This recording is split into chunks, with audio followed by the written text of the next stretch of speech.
What is up? What is up? What is up, everybody? This is your boy Is Nefarious, and I am here for another edition of your favorite series. Here we go, where we follow the Pittsburgh Steelers through our online franchise in the Premier Madden League. Without further ado, let's jump right into it and see who we got for Week 6. Alright, so here we are. We're in Week 6, and we got a bunch of storylines. But the first thing is we have a trade. I don't see it. It's right here, actually. So we got a trade. We are sending Dwayne Haskins Jr., 61 overall, 24 years old. We are sending him to the Tennessee Titans for a 6th round pick. So Dwayne Haskins Jr. is not the future in Pittsburgh. We are going to look for somebody in the draft or maybe somebody in free agency. So we're going to accept that offer. So that trade has just went through. Now let's take a look at some of the stuff we got, like the GM and prospect spotlight. Discuss a rising college prospect with the front office. So this is, I think everybody gets this. This is new to the Madden franchise. We should keep our eyes on Cade Otton. He's becoming a hot name among prospects and is gaining a bunch of ground. I'll take a peek and get back to you if we think we should keep him on our radar. So, pretty simple. I don't know if there's more to that. So, pretty much watch out for Cade Otton. Well, guess what? We're not in the market for a tight end, so I appreciate it, but don't appreciate it at the same time. Let's move on. We got a crisis in confidence. So your receiver wants to discuss a lack of production. So I wonder who it is. It might be Juju Smith-Schuster. So it's Chase Claypool, who we're trying to get more touches. Hey, coach, I haven't been as productive as I was hoping to be. Having a big game might help me get back on track. We are going to make that promise. I hear you and understand. We're going to do our best to get you involved throughout the game today. Keep your head up and be ready for to make some plays. So, Chase Claypool, thanks, coach. I know you would understand, and I really appreciate you making an extra effort to help me get involved. So, Chase Claypool now has a storyline. We got to get him involved. We have to get him 100 receiving yards. We have to get him 100 receiving yards. I think we can do it. We're gonna focus on getting him some receiving yards in this game. So I think we can do it. Struggling QB, so obviously it's gonna be Big Ben. We've struggled to find success in the season a lot with the starts with Big Ben. We struggled to find success this season, and a lot of that starts with Big Ben. Any thoughts about making a change at quarterback? We are gonna start Big Ben. We're sticking with Roethlisberger. He's a veteran, knows the weather, knows how to weather the storm. I'm fully expecting him to turn things around and play well this week. So we hope so, because we gotta get Chase Claypool 100 receiving yards, because we definitely want him to get some XP. All right, Yoko, let's hope he performs. He's getting older, and the last thing we want heading into blah blah blah blah blah blah blah. Get 300 passing yards with Big Ben for a temporary ratings boost. I wonder how much of a ratings boost we'll get. That'll be very, very interesting. Well, there's all the storylines. Now we got to dive into our Week 6 opponent, which is the 0-5 Seattle Seahawks. Now let's take a look at their team and see what we're dealing with. So here we are taking a look at the Seattle Seahawks, and it's pretty much a very solid team, especially offensively. He made one change. He did trade for Julio Jones. Julio Jones is now the number 1 wide receiver, and he's still got DK on the other side. So Julio Jones is now on the Seattle Seahawks in the Premier Madden League. Other than that, the offensive line is solid, nothing too great. He's got some low 70s, a couple 80s, and then he's got a 68 at right tackle. Once again, we have a low right tackle. Hopefully, TJ Watt can get involved. We've been trying to get this man some sacks. We need some sacks from TJ Watt.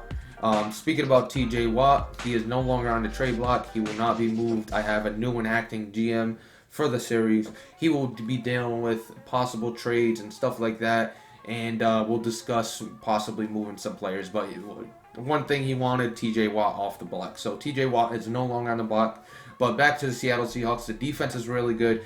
The defense is okay. I said really good, but they're okay. Got to watch for Jamal Adams. So on defense, we want to watch out for Jamal Adams. Watch where he is all the time, because he could definitely change a game.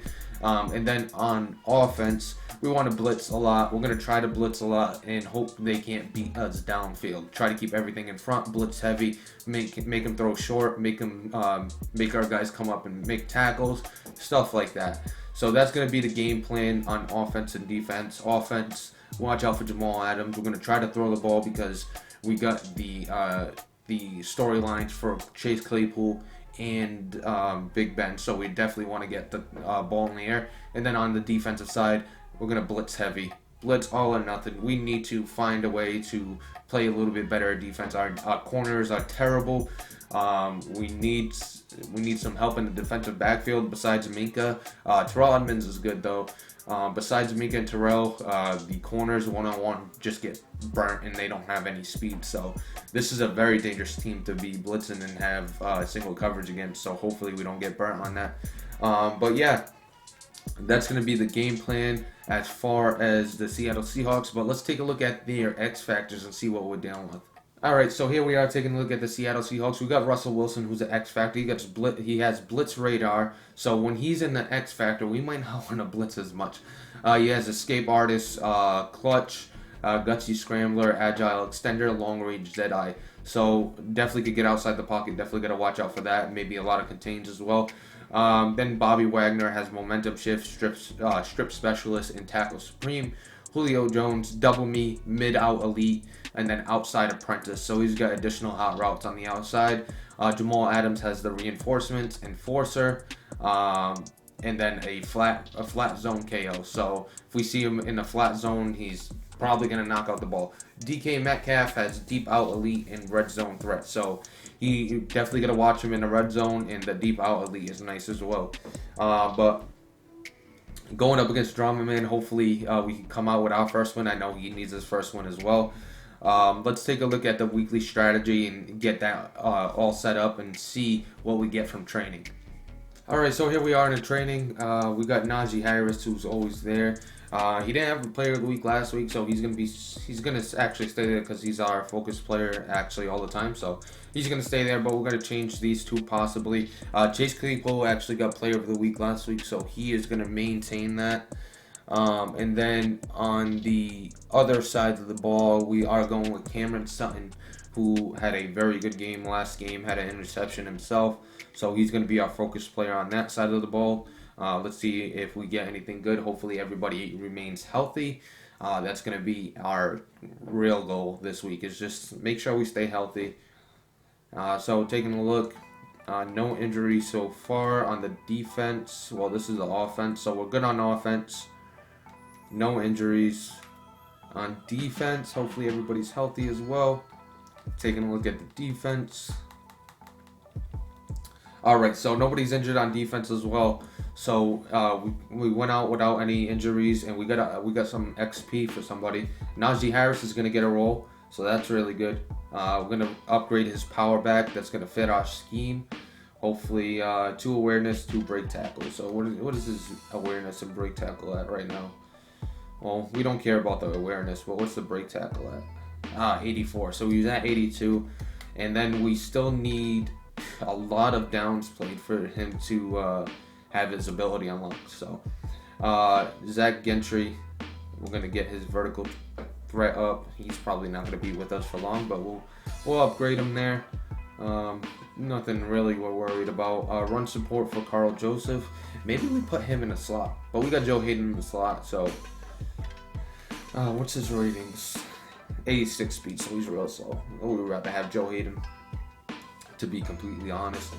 Speaking of the depth chart, let's go over there and see if we made any changes.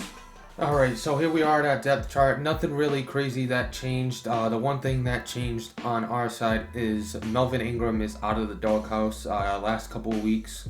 We gave Alex Highsmith his chance, his first start. He performed really well. After that, it's been a struggle defensively.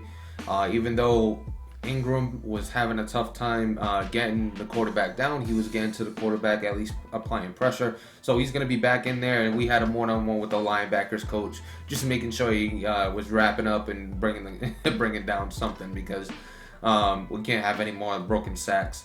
But hopefully we could get some sacks, because it's been a while. I think last 2 games we had maybe 1 in the 2 games, so we definitely need to get an improvement there. Maybe it starts with the blitzes that we're going to send. So Melvin Ingram is back in the lineup. I just want to show you real quick the last 2 games to give you an idea, if you haven't watched, of how our defense was performing. So first, the first game after the Bengals game, the first game of Alex Highsmith's first real start. Last time was half-half when he was with when we played the Bengals. He was playing part-time, but his first real start, we gave up 45 points in total. Lost 45-14. Definitely a terrible showing, and it was all on offense. There was no points by the Packers defense in this game at all. So all on the offense, and I don't think we had a sack. We'll check the sacks right now. So going over to the Steelers, we did have a fumble recovery. Did we have a sack? Maybe one. Yeah, we had one from Cameron Hayward, but that's about it. So not a great showing from the defense. And then the other game was the Broncos, which we just played, and we'll take a look. I think their defense had a touchdown, though. I think their defense had a touchdown in this game. Let's just go to their defense. Actually, no touchdown from their defense either. So all 40 points were on the offensive side. Most of it comes from Drew Lock himself. On our defensive side, I don't even think we had a sack in this game. Yeah, we didn't even have one sack. We did have the one interception from Cameron Sutton. That's why he was the player of the game. But yeah, defense needs to perform better. Hopefully, put Melvin Ingram back in the lineup helps us perform better this week. But yeah, without further ado, let's jump into the game and let's see what we're dealing with.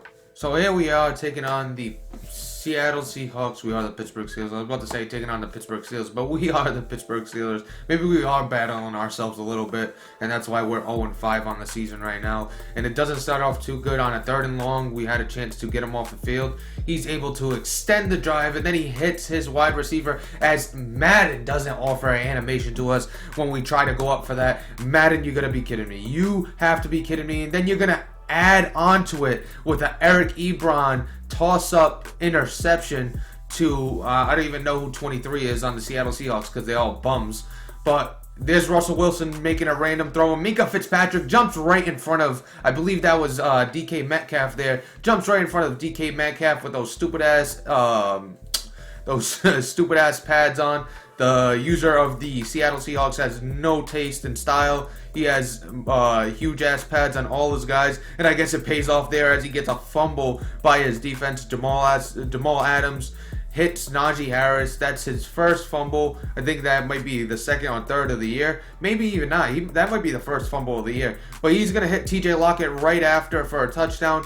Jumping out to a 14-0 lead. It's not looking good for us so far, but we're driving. We're inside the 10 right now on a 2nd and 1. We're going to find Najee Harris in the flat. He's going to take it inside the end zone, make a man miss for a touchdown. Now it is 14-7, and he's got Russell Wilson. He's going to roll to the right, and this cheese ball is going to playmaker, his wide receiver, in for a touchdown. Roll to the right with no reason, no cause, and just playmakered his guy because everything was covered and then got the touchdown. That's a bad user by us, but it's cheesy at the same time. I say cheesy, but it's more ho shit at the same time. As you see Chase Claypool going over the top, putting it in his mouth right there, right over his face for a touchdown, making it 21-14. And then he's going to try to go deep like an idiot. It's going to get swatted away as he goes up, safety goes up with, I believe that's DK Metcalf. One's one, the other one's 2. And look at us being the moron this time. We have a linebacker who interferes with a Chase Claypool in route, and when we thought he was open, we threw it. He got caught up with Bobby Wagner and then got held up, and it was an easy pick. And then we're going to have another fumble from Najee Harris, who's having the worst game of his career so far. 2 fumbles so far, not really looking good. And then on a 2nd and 2, he's going to find Julio Jones, I believe that one. No, Metcalf is 1. So 2 is Julio Jones. Metcalf is number 1. So he's able to find Metcalf. Then we try to go deep, but it's going to be intercepted by Jamal Adams. This game's fake as hell because everybody knows Jamal Adams can't catch shit. Can't do anything in coverage. So this game's fake as hell as he loses all stamina and goes to the sideline and ends up on our side of the 50. And then he's going to try to go for it on 3rd and 11 with a QB power, I believe. Brilliant call by him as he ends up in the 4th and 8. But we get the ball back right away. And then we're going to hit Chase Claypool on this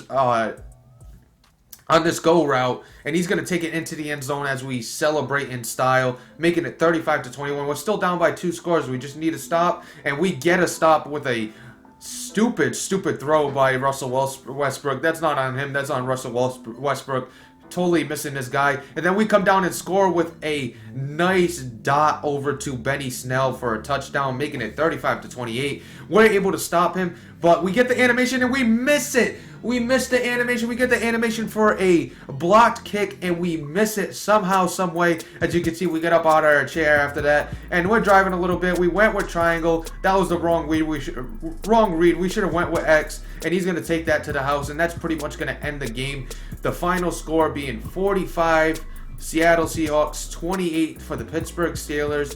It's a tough loss, but we got to bounce back and head into our bye week and regroup and figure out a way to get back on track with this team.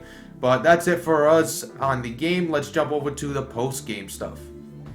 Alright, so here we are in the post-game. A tough loss. We almost made a comeback there. We got an animation for as you saw, we got the animation for the block field goal, but apparently we couldn't get it. Total offense, we had the lead there, passing yards. The main story of this game was turnovers. We had 6, he had 1. A late turnover. I think Big Ben had 4 interceptions. One was real late. One was off Ebron's hands, and he just let it go up. But another thing is the 2 fumbles by Najee. I believe we got another fumble by somebody else as well. Let's see. I think we got 3. No, we got only 2. We got 2 fumbles by Najee. He did more damage in the passing game than in the rushing game. He was 9 for 97 with the touchdown. Kind of got away from us where we couldn't run it. Chase Claypool, we ended up getting the 150 yards I believe he needed. Did we get Big Ben over 350? Yeah, he had 428 yards. So not the greatest game when it comes to the team. It was a couple tough ones. On the offensive side with the fumbles and the interceptions, especially early in the game, kind of shift the momentum towards the Seattle Seahawks, kind of gave them the lead they didn't even work for. So, that's tough. But let's take a look. Let's see who the player of the game is on offense and defense, and then we'll get on to the come on Neff play of the game. Alright, so the play of the game on offense is pretty easy. Chase Claypool went 6 for 169 and 2 touchdowns, so he was on fire. So he's going to be the offensive player of the game for us. On the defensive side, we'll see. Let's take a look here. I think we had an interception from Minka. We had a couple sacks. TJ Watt finally got his sack, 3 tackles for loss. Devin Bush had 10 total tackles, 3 for loss, and 1 sack as well. If I had to give it to somebody, let's see how Minka did. I probably would give it to Devin Bush. He had more tackles, and he had the same amount of sacks and tackles for loss as TJ Watt. So Devin Bush would be our defensive player of the game. Now let's look and see what the come on F play of the game is. Alright, so here we are with the come on F play of the game, and as always, it's on the defensive side of the ball, and as always, it's a animation we don't get. So on this play, he's going to drop back. He's going to look to his left. He has DK kind of open, but he lobs it. We have plenty of time to get there, and our guy just runs right by it, and DK comes down with it. So that would probably be the come on F play of the game. Another non-animation trying to play the ball. I mean, I press square about right here. I don't know if it's too early or what, but I press square right here. It's probably a little too early. And yep, we get nothing. We just run to the sideline. He gets an easy touchdown. So that would probably be the come on F play of the game. That's happened pretty much in every game thus far. Not getting the animation on a swat or a pick attempt. No animation whatsoever. So that'll be the come on F play of the game. That put him up 7. It wasn't the huge play, but it was the one that's like, come on. But let's finish this up and let's see what we got after the game.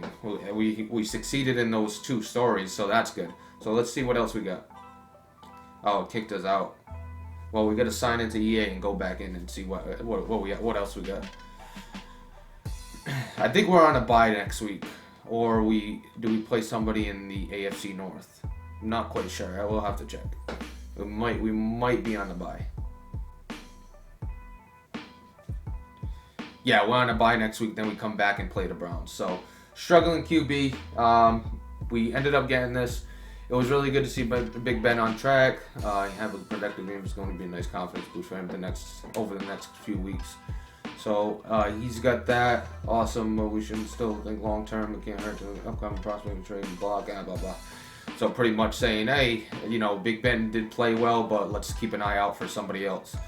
You got +5 medium deep throw accuracy for the next 3 games. So that's pretty nice.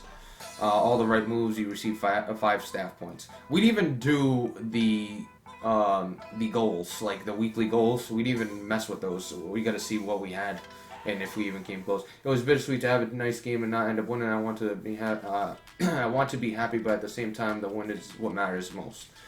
So he's pretty much saying, thank you for giving me the ball, but we needed a win. It was great to have a personal performance, but I love that you understand that this team goal comes first. Keep playing at the level, we feel much better, much sweeter. Okay, building blocks.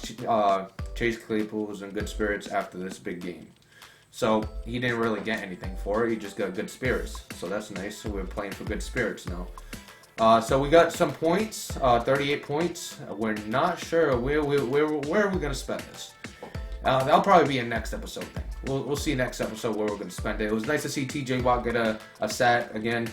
Now we move on to next week where we have a bye, so we probably won't be back with another episode until a couple weeks. Maybe I'll include the bye week in this episode. Keep this simple, short, and we'll throw the bye week in here as a combination of 2 weeks. But that's going to do it for us. Everybody have a great day, and we will see you next time.